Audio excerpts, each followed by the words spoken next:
دنیا بھر کی طرح اسلام گڑھ میں بھی عید میلاد النبی کی محافل اور جلوسوں کا اہتمام انتہائی عقیدت و احترام سے کیا جاتا ہے۔ ہر طرف سرکار کی آمد، مرحبا، دلدار کی آمد، مرحبا کی صدائیں کانوں میں رس گھولنے لگتی ہیں۔ ہمارے نمائندے توحید قریشی کی رپورٹ کے مطابق جامعہ مسجد تعلیم القرآن گڑھا بازار میرپور آزاد کشمیر میں محتمم جامعہ تعلیم القرآن گڑھا بازار حافظ محمد عابد رضا نقشبندی کے زیر سرپرستی ایک عظیم الشان محفل میلاد النبی کا اہتمام کیا گیا، جبکہ اسی نسبت سے دعوت اسلامی تحصیل اسلام گڑھ نے بھی ایک محفل کا اہتمام کیا، زیر صدارت حضرت علامہ مفتی سعید احمد قادری مدنی کیا گیا۔ بعد ازاں حاضرین محفل نے علامہ صاحب کی زیر قیادت جلوس بھی نکالا۔ مرکزی جلوس اسلام گڑھ چوک شہیداں سے برآمد ہوا۔ جلوس سے خطاب کرتے ہوئے خطیب مرکزی جامعہ مسجد نیو ٹاؤن اسلام گڑھ حضرت مولانا حافظ عمر خطاب سلطانی نے اپنے خطاب میں کہا: خاتم النبیین والصلاة والسلام علیک یا سیدی یا رسول اللہ وعلی آلک واصحابک یا رحمۃ للعالمین۔ معزز سامعین، آج کا دن بڑی رحمتوں اور برکتوں کا مبارک دن ہے۔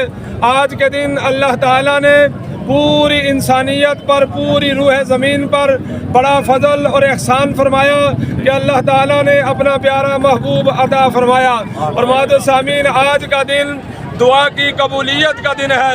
آج کا یہ مبارک دن ہے جس دن کی برکت سے ساری جہالت ختم ہو گئی اور ہر طرف روشنی ہی روشنی چھا گئی۔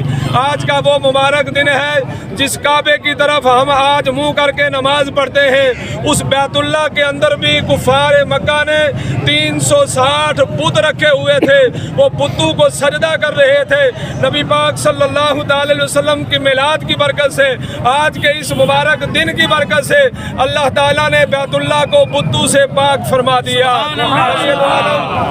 نبی پاک صلی اللہ علیہ وسلم کی میلاد کی برکت سے جہاں ماں باپ کو منڈیوں میں جا کر بیچا جاتا تھا، آج کے اس مبارک دن اور آقا علیہ الصلوۃ والسلام کی میلاد کی برکت سے آقا علیہ الصلوۃ والسلام نے فرمایا ماں باپ بیچنے والی چیزیں نہیں، بلکہ محبت سے اگر ماں باپ کے چہرے کی زیارت کی جائے اللہ تعالیٰ قبول حج کا ثواب عطا کرتا ہے۔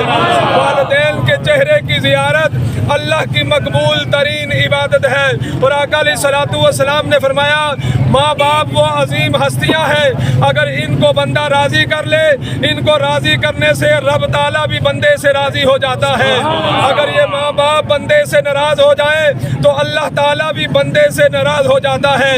ناراض ماں باپ کی اولاد چاہے ساری ساری رات جاگ کر عبادت و ریاضت کرے، قرآن کی تلاوت کرے، سجدے پہ سجدہ کرے، تسبیح و تحلیل کرے، اس اولاد کی کسی بھی نیکی کو اللہ تعالیٰ اس وقت تک قبول نہیں کرتا جب تک اس کے ماں باپ اس سے راضی نہ ہو جائیں۔ معزز سامعین، یہ آقا علیہ الصلوۃ والسلام کی میلاد کی برکتیں ہیں کہ آج ماں باپ کی عزت کی جا رہی ہے، والدین کی قدر کی جا رہی ہے، والدین کو محبت کے ساتھ دیکھا جا رہا ہے، ان کے چہرے کی زیارت کو عبادت قرار دیا جا رہا ہے۔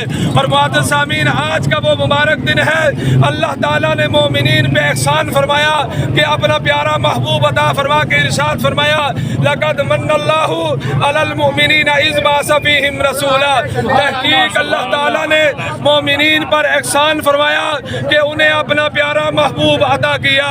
اور یہاں پہ امام فخر الدین رازی تفسیر کبیر کے اندر آپ فرماتے ہیں کہ مننا اس لیے اللہ تعالیٰ نے فرمایا اگر بات صرف احسان کی ہوتی تو احسان بذات خود عربی زبان کا لفظ ہے، اور احسان قرآن کے اندر اگر سورہ رحمان پڑھا جائے تو اللہ تعالیٰ نے فرمایا هل جزاء الاحسان الا الاحسان، احسان عربی زبان کا لفظ ہے۔ اور اگر احسان کی بات ہوتی تو رب فرماتا لقد احسن اللہ علی المؤمنین، لیکن فرمایا لقد من اللہ علی المؤمنین۔ مننا اس وقت عرب لوگ بولتے جب ایسا احسان کوئی کر بیٹھتا جس احسان کا بدلہ وہ ساری زندگی نہ چکا سکتے ہو، پھر لفظ مننا کو استعمال کرتے۔